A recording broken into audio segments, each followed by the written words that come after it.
Welcome to the Striking Sparks podcast, an outreach of the Mid-South Annual Conference of the Global Methodist Church.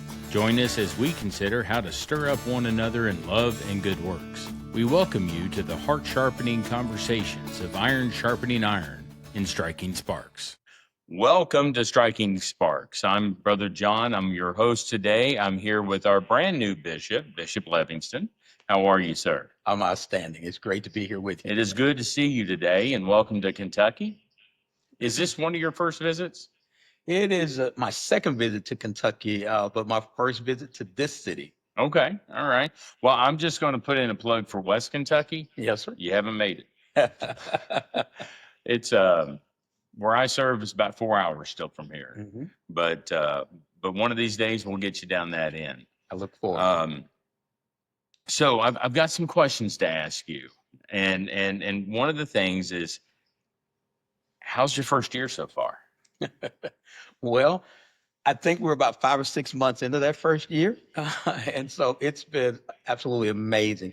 It is filled with responsibilities and needs, and yet there are great joys and relationships are being built. So it's just a very busy time. Someone asked me at 242, which was a gathering of young clergy that I just left, ask what word would I use to describe this? And so a military term of double time. Okay. And so, but it's a good double time. It's a double time for this season. It's what's needed for this season. So I'm excited. This has been a really good beginning, getting to meet the other bishops, getting to travel as I'm doing today, being Sure. here in the Mid-South and visiting with laity and clergy. So it's been a very busy time, but a fruitful time. Awesome. So you brought up something I've got to ask. Were you prior service? I was Marine Corps. Oh, well. I was Air Force. My next door neighbor was a recon for about 7 years. But anyway, in the Marine Corps. So the question that kind of want to get into is, as we're really building this position of bishop, there are so many differences in how we're trying to do that. One is term limits. How do you see that as a good, bad, indifferent? I know you have a very limited term limit in the first time as the quote unquote temporary bishops, but you can run. Am I correct? You can run later? I could. Okay. So how do you see the term limits for bishops in the future? Is that going to be a good or positive? I think it's a very positive thing. It is something that I just think is really important to who we are as a denomination and how we understand Episcopal leadership. We don't believe, and I think correctly so, that this should be a lifetime office. That these term limits really will help us remind everyone that bishops are elders in the church. We're not ordained to the office of the episcopacy or as a bishop. We're consecrated as a bishop from the order of elders. I look forward to going back to the work of the local church in a way that I've always been a part of, and maybe we'll talk about that a little bit in a moment. But specifically to your question, I think these term limits are really, really important. So the way it works is that those of us who are elected in Costa Rica are elected for a 2-year term. The General Conference decided that you could indeed stand for an additional term if 3/4 of the General Conference nominated you to do so. Okay. And so there are bishops who are serving now for this 2-year period of time. Some will retire simply because they're at that stage. Others, like myself, will not run again. I have no desire to seek the office beyond this. I pastor in local congregations while I'm a bishop, and I intend to return to serve in a local church. And so I think that this is really helpful for our movement as we go forward, that this is not a permanent role, that everyone understands that we're called to serve the church, and we're not called to be set aside for this for a time beyond what the General Conference says. Well, one thing I want to say to you, it's so refreshing to hear somebody saying, I really don't want to be bishop. Because we're used to just everybody politicking for it and trying to stay there as long as possible. So it just shows a great humility in you. And I'm thankful for that. So you did mention, now I want to make sure I get the correct name, Jones Memorial, the Higher Way Church. That's correct. How is it? How do they feel sharing you with, what is it, 4 or 5 annual conferences now? Yeah. So let me say a word about this. I actually pastor 3 congregations. Oh, And this is how this is all kind of come together. So it has to be God's doing here. Uh, when we were looking to form this Global Methodist Church, some of you will remember, the ask was we need interim bishops who are able to support the 2 bishops that we already have. And my conference thought, we think you have these gifts and terms, but I love the local church. I'm not interested in being a bishop if I'm not connected to my local church. sure. And so that was a possibility as we were seeking Episcopal leadership. Once I was elected, and I have a church, Jones Memorial Highway Church, which I've been pastor of for 17 years. 17. I was also the presiding elder in what was called the Sam Houston Conference. Okay. 2 smaller churches in Huntsville became Global Methodists, but that pastor did not. They needed a pastor. I really felt convicted that they needed someone who could help them, not simply someone to go there and stop by. And I said, I'll take those 2 churches as well. So Jones Memorial Highway Church said, okay, pastor.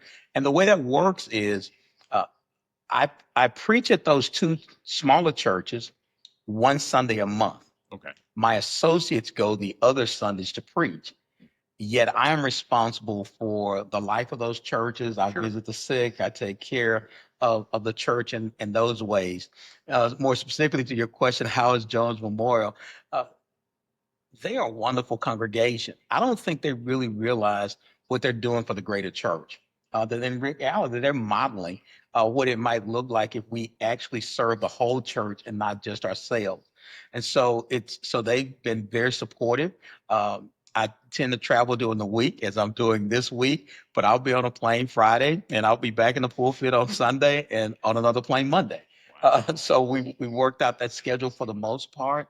I'm just deeply blessed by the church. What it also does for me is I still have my bishop, who's the bishop of the conference I am in. I still do the interview reports. I still do everything that the local pastor does in the life of the church. And so when I'm sitting in the bishop's chair and I put that hat on, I'm really connected to the local church. Yeah, Not just in an intellectual way. No, I am connected to the local church. And so for me, it's just a wonderful space to be in. awesome. And one of the things that I'm hearing you say that I'm really do enjoy is the idea that whatever you think for the general church will affect your local congregation. Absolutely. And we've missed that for so long, is somebody who actually knows what the impact of things. Now, we also know that because you have 3 congregations, and is it 4 annual conferences? Yes. So I am a bishop with responsibility for Mid-South, where I'm at today. I'm also for Mid-Tex, which stretches from the border of Oklahoma all the way to the Rio Grande through the central part of Texas, some 260 congregations. Also, I have the responsibility of Panama and Peru in South and Central America. Oh, So wow. those are the conferences I have responsibility. And actually, I have the least amount of geographic responsibility because I do pastor full time and have those churches. Oh, okay. So they made a concession because of Yeah, your full that's time. correct. That's Oh, correct. that's awesome. And so not quite the number of conferences that have responsibility. Clearly, Bishop Jones and Bishop Webb have still the largest number, Sure. but Bishop Moore probably has 6 or 7 conferences. Our African bishops, Bishop Pena and Everest, not only have conferences on the continent of Africa, but they both have a responsibility for a conference in the United States, which is a wonderful thing. Absolutely. Wonderful thing that shows the global nature of our church, that we're not locating bishops based on a region or their ethnicity, that we're general superintendents of the whole church. And so that's an exciting reality. That's a real neat implementation of that idea that we are not just a regional body. That's correct. So you mentioned something, and this is so unique. I have to ask the question: what's it like being a bishop that has a bishop? That's interesting. It's very interesting. One, it's accountability. Mhm. It's also being able to say, as a local pastor serving this conference, I have the same responsibility to the bishop that anyone would have to me in terms of appointment making, and so that I have a bishop who could appoint me to another congregation, which is It's kind of weird. a weird thing. But at the same time, I'm also in Mid South, Mid Tex, for instance. Mhm. Uh, Bishop Gregory is the conference superintendent, and she's a bishop. So I'm her bishop. She's the conference superintendent. So there are all kinds of new relationships and how that works out. And but it also teaches you humility because you are bishop, in her case, bishop, and yet conference superintendent, and yet the bishop of your conference is responsible for appointments. And so, how do we step back and say, that's not my role today? My role today is to be conference superintendent.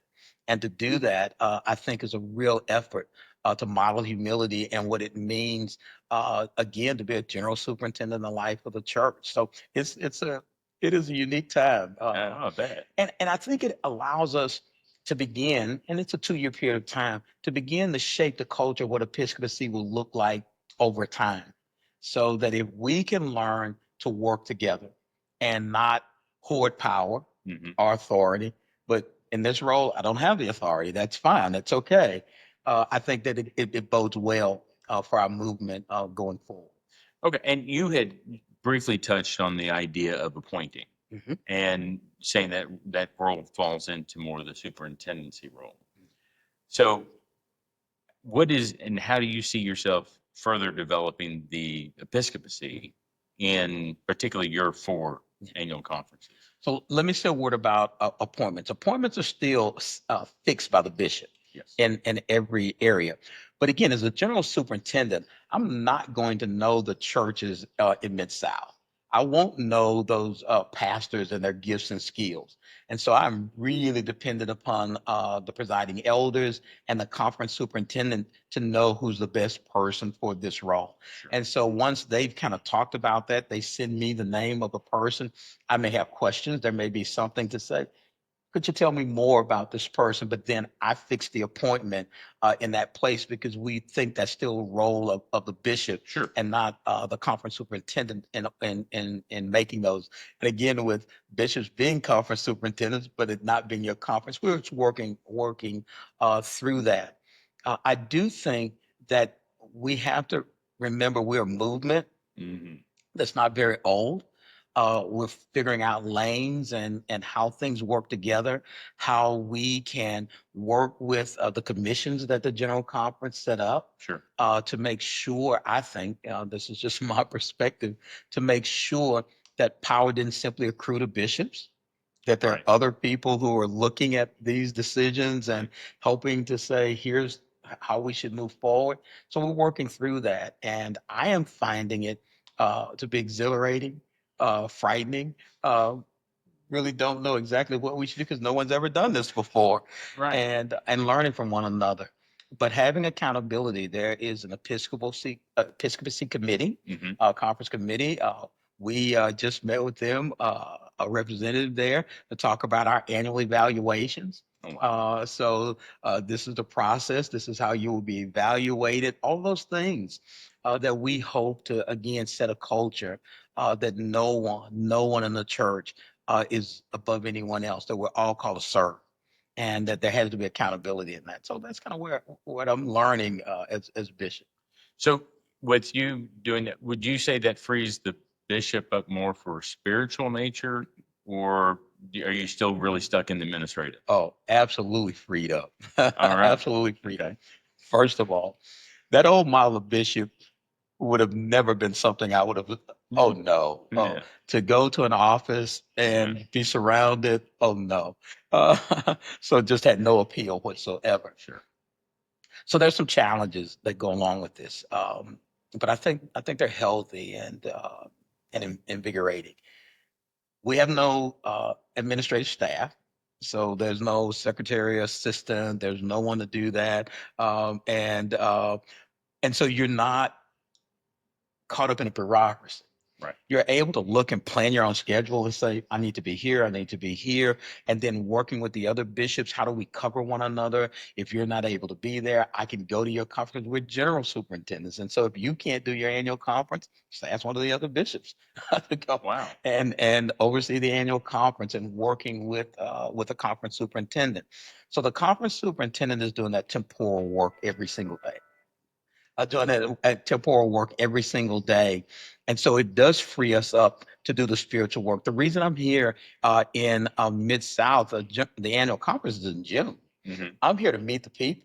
Sure. I'm here to hopefully be a sign of the unity of the church and our connectionalism. And so it's really important, I think, for bishops to be out and among the people, clearly with the presiding elders, which we have a teaching responsibility because a part of what we do is guarding the faith and the doctrines of the church, but to meet the laity and to be, I think, more closely connected to the laity than in our previous iteration. I think that that's really, really important. And I think this role allows us to do that. So I am freed in many ways from the administrative work. It doesn't mean, because so many of our people and others, we're so used to the old, so bishops still get calls about things that bishops are no longer responsible for. Right? Sure. Sure. I'd like to come to your conference, or there's a pastor somewhere who wants to become GMC. Well, I don't make that decision. There's a conference commission that we send you to. So we're unlearning some habits Right. from the past, but this one is much more spiritual. Yet there's still a temporal aspect, not only fixing the appointments in the life of the church, but who holds a conference superintendent accountable? Right. Right. Well, bishops do. Right. Right. There's a committee in that conference that also evaluates them. But if there were issues and concerns about the conference superintendent, that's the bishop's role to help kind of find a hopeful and healing way to work through that. So the unlearning and learning the new role, what does trust look like in the new system? Because it is so new and it's so different. Um, how do you look at a bunch of people that yeah, you're a bishop, you know? How do we address that, particularly in the pulpit for people like me? Yeah. But Yeah, trust is everything, right? I mean, trust is everything, and trust comes from relationships. It is also proven over the long haul mhm, of trust. So I think that Bishop Jones and Webb built a great deal of trust in the 2 years that they were really carrying the load of doing this. But we had such an unhealthy relationship with bishops in our previous denomination that for many of our members, that's still in the windshield for us. It's right, still what we see no matter what's going on, this level of trust. I think it's going to take time. I think it's also going to take us doing exactly what we said we were going to do, and that's being transparent. That's also getting out and meeting people and talking with people and letting them see the results. I think one of the things that you'll see of the 8 bishops, some will seek to, but there'll be those of us who say no. I think that you mean you okay, don't want to do this for 6 more years? yeah, No, I don't want to do this for 6 more years. The church asked if I could help. It decided I could, and I'm willing to serve.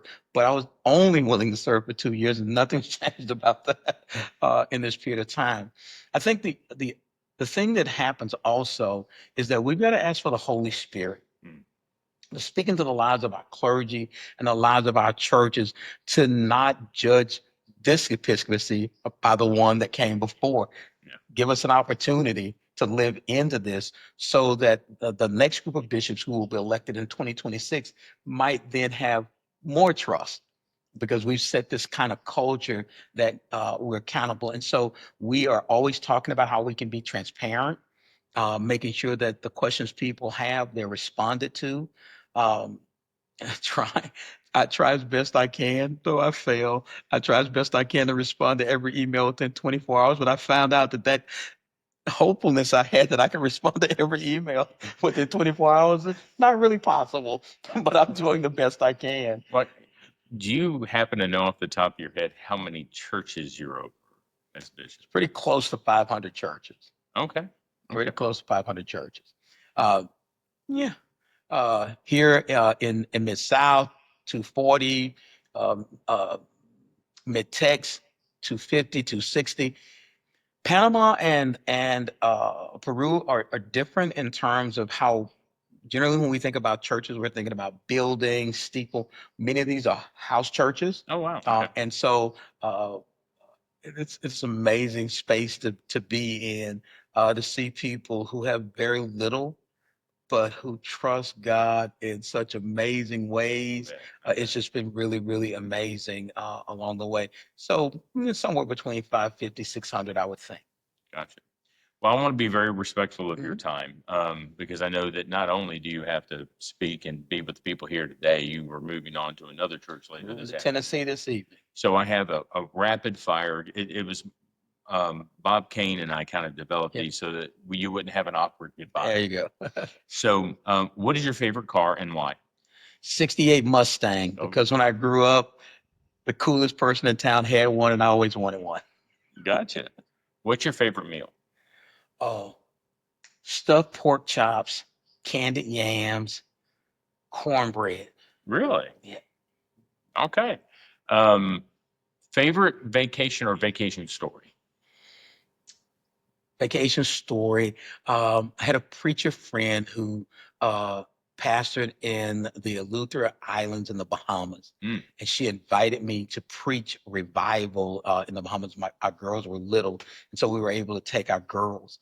And all of the churches, she had 5 churches, and they were on different islands. So you had to take a little speedboat every night to preach in these places. So that's been my favorite vacation and favorite preaching story. I need to find me some friends in the pastor that's like that. If you could talk to anybody for 20 minutes, alive or dead, and because we're preachers, it can't be Jesus, who would it be? Nelson Mandela. Oh, okay. Yeah. I have a great affinity for Nelson Mandela. 27 years in prison for what he believed, and often offered a way out of that prison. If you'll just do this, compromise, go this way, but refused to do that. And that type of courage and conviction. I'd like to talk to someone who had that type of courage and conviction. So if there was anyone I could sit down and talk to for 20, 30 minutes, it would be Nelson Mandela. Awesome. I'm sure we're going to probably want to do this again sometime, but anyway, I want to thank you for striking the spark of conversation with our people in the annual conference. And it's so good to have you as our bishop. Thank you so very much. I'm glad to be here. Blessings to you. Thank you for tuning in to the Striking Sparks podcast, an outreach of the Mid-South Annual Conference of the Global Methodist Church. We pray you have found some enriching and engaging conversation to take with you this day. If you're watching us on YouTube, please like and subscribe. On Apple and Spotify, we ask that you follow and leave us a 5-star review. If you have any questions or suggestions for topics for the future, please email us at strikingsparks@midsouthgmc.org. God bless and have a good day.